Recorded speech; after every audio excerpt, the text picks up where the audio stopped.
सावन महीने का शुक्ल पक्ष के एकादशी में सावन पुत्रदा एकादशी व्रत किया जाता है। इसमें समस्त मनोकामनाएं पूरी करने वाला भगवान नारायण की पूजा की जाती है।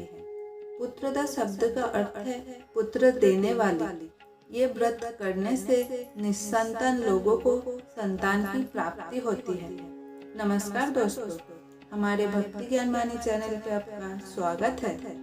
आज हम आप सबको पुत्रदा एकादशी को लेकर एक व्रत कथा सुनाएंगे। तो चलिए कथा शुरू करते हैं। भद्रावती नामक एक गांव में सुकेतु नाम का एक राजा उसकी पत्नी सभ्या के साथ रहता था, लेकिन उन दोनों का कोई संतान नहीं था। इस वजह से राजा रानी बहुत दुखी रहते थे। राजा ये सोचकर चिंतित रहता था कि अवश्य मैंने पूर्व जन्म में कोई गलती किया है, इसीलिए मुझे इस जन्म में इतना दुख मिल रहा है। हमारे मृत्यु के बाद हमारा पिंडदान कौन करेगा? राजा विषाद से ग्रस्त होकर राजमहल छोड़ के जंगल की ओर चलने लगे। रास्ते में उन्होंने बहुत सारे पशु पंछी देखे जो अपने माताओं के साथ घूम रहे थे। जाते जाते राजा सोच रहा था, मैंने संतान की प्राप्ति के लिए इतना दान पुण्य यज्ञ पूजा पाठ किया, फिर भी मेरे साथ ऐसा क्यों हुआ? राजा अपना जीवन त्याग करने की सोच रहा था। उसी समय रानी राजा को ढूंढते हुए उस स्थान पर आ जाती है। राजा के सारी बातें सुनकर रानी उसे कहती है, आत्महनन करना महापाप होता है।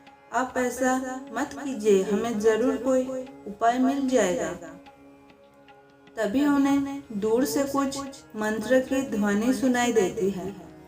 वो दोनों पास जाकर देखते हैं, सरोवर के पास कुछ ऋषि मुनियां नहाकर ध्यान कर रहे हैं। राजा जाकर उनसे पूछता है, ऋषिवर आप लोग यहाँ क्या कर रहे हैं?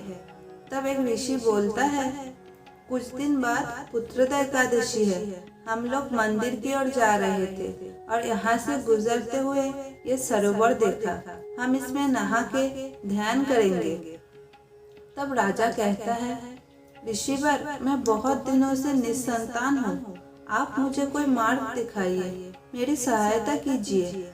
तब ऋषि बोला, तुम दोनों वापस राजमहल जाओ और एकादशी के दिन पुत्रदा एकादशी का नियम पालन करो, तुम्हें अवश्य संतान प्राप्ति होगी। इसके बाद वो दोनों राजमहल वापस लौट आए और एकादशी के दिन सुबह उठ के नहाने के बाद नया वस्त्र पहन के भगवान नारायण की पूजा करते हैं और सारे नियमों का निष्ठा से पालन करते हैं।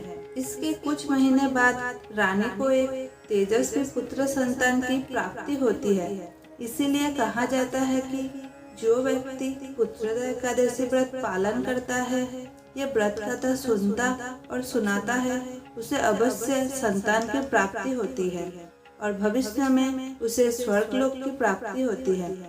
अगर आपको मेरी वीडियो अच्छा लगे तो वीडियो को लाइक कर दीजिए और चैनल को सब्सक्राइब कर दीजिए।